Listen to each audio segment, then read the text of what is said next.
Hey everyone, and welcome back to the channel. Today's video is one you absolutely do not want to miss because we are diving straight into the chaos that is currently unfolding between Hybe and Min Hee-jin. Yes, the highly anticipated court trial has officially begun. And let me just say, this is so much more than just a simple business dispute. So grab your popcorn, settle in, and get ready, because I'm about to walk you through everything that's gone down so far, and believe me, it's a lot. This trial is pulling back the curtain on what's really been going on behind the scenes at Hybe and Ador, and it's messier, juicier, and more serious than anyone expected. We're not just talking about contracts and corporate disagreements. No, this is a full-blown power struggle. It's about loyalty being tested, millions of dollars at stake, reputations hanging by a thread, and high-profile idols like Newjeans, Sakura from LE Seraphim, and even Illit being dragged into the crossfire. And that's just scratching the surface. This case has courtroom clashes that sound straight out of a drama, shady insider leaks that feel like they're ripped from a script, and years of quiet tension finally exploding in the most public way possible. The deeper you dig into this, the more complicated it becomes. Every layer just uncovers more tangled knots of drama, manipulation, and behind-the-scenes battles for control. Nothing is as straightforward as it seems, and honestly, it feels like we're only seeing the tip of the iceberg. But before we get into all of that, I want to make something very clear. As of right now, no official verdict has been made in this trial. The courtroom is still in session, and everything I'll be breaking down for you today is based on the current information that's been released. Also, I'll be sharing the events in an order that makes sense for this video, but that doesn't necessarily reflect the exact sequence of things that happened in real life. So keep that in mind as we go through it. And as always, I've linked all my sources in the description down below if you want to read more for yourself. If you're interested in staying up to date with every twist and turn of this legal saga, and trust me, there's a lot more to come, make sure to hit that like button, subscribe to the channel, and turn on notifications so you don't miss out on any future updates. Your support not only keeps you in the loop, but it also helps this channel continue growing so I can keep bringing you the latest commentary and breakdowns. Alright, with that out of the way, let's get straight into what happened, and buckle up, because it's going to be a wild ride.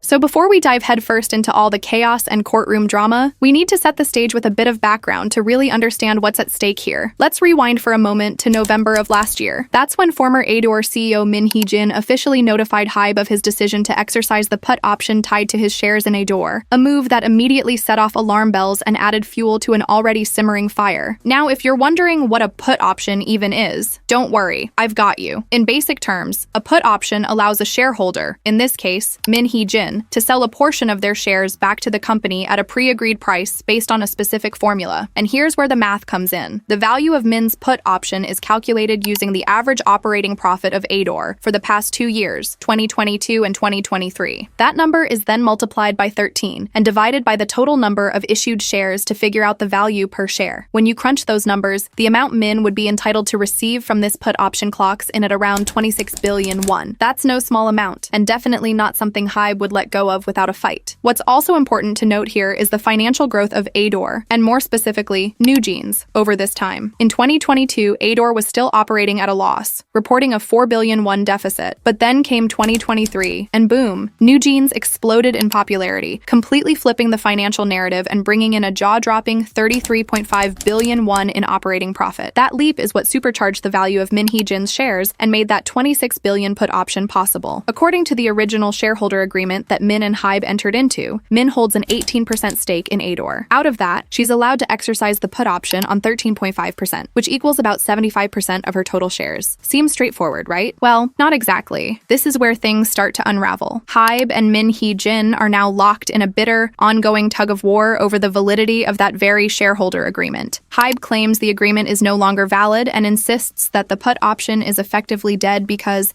as they reported in their semi-annual report back in August, they had already terminated the shareholder contract. They even went as far as to file a lawsuit to legally confirm that the contract has been dissolved. But Min Hee-jin's side is not backing down. In fact, they've come out swinging, firmly rejecting Hybe's claims and accusing them of acting completely out of line. According to her legal team, a shareholder agreement cannot simply be tossed aside by one party declaring it null and void. They argue that both parties must either mutually agree to terminate the contract, or there has to be a clear breach of its terms. In their words, a contract must be kept, and no contract can be terminated simply by unilaterally declaring termination. So yeah, as you can tell, we're not dealing with a simple misunderstanding here. This is a major legal battle over money, power, and control of one of the most valuable rising companies in the K-pop industry. And this is just the context. We haven't even gotten into the courtroom fireworks yet. So let's now get into what actually went down in court, because this is where things really start heating up. On the afternoon of June 12th, the 31st Civil Agreement Division of the Seoul Central District Court, presided over by Judge Nam In-soo, held a major hearing that's now making headlines everywhere. This wasn't just one simple trial. There were two major lawsuits happening side by side. First was the stock purchase price lawsuit filed by former CEO Min Hee-jin and three others against Hybe, centered around the controversial exercise of her put option. At the exact same time, in the same courtroom, the court also held the third hearing for a parallel case, this one filed by Hybe themselves. It's a lawsuit requesting the court to confirm the termination of the shareholder contract Min had with Adore and Hybe. So yes, both sides are suing each other, and both cases are being fought simultaneously. Talk about drama. Hybe came out swinging. During the hearing, their legal team laid out a strong, emotionally charged argument, claiming that the entire reason they signed the shareholder agreement with Min Hee-jin in the first place was to ensure the growth and long-term development of Adore. According to Hybe, Min had a duty to act in Adore's best interest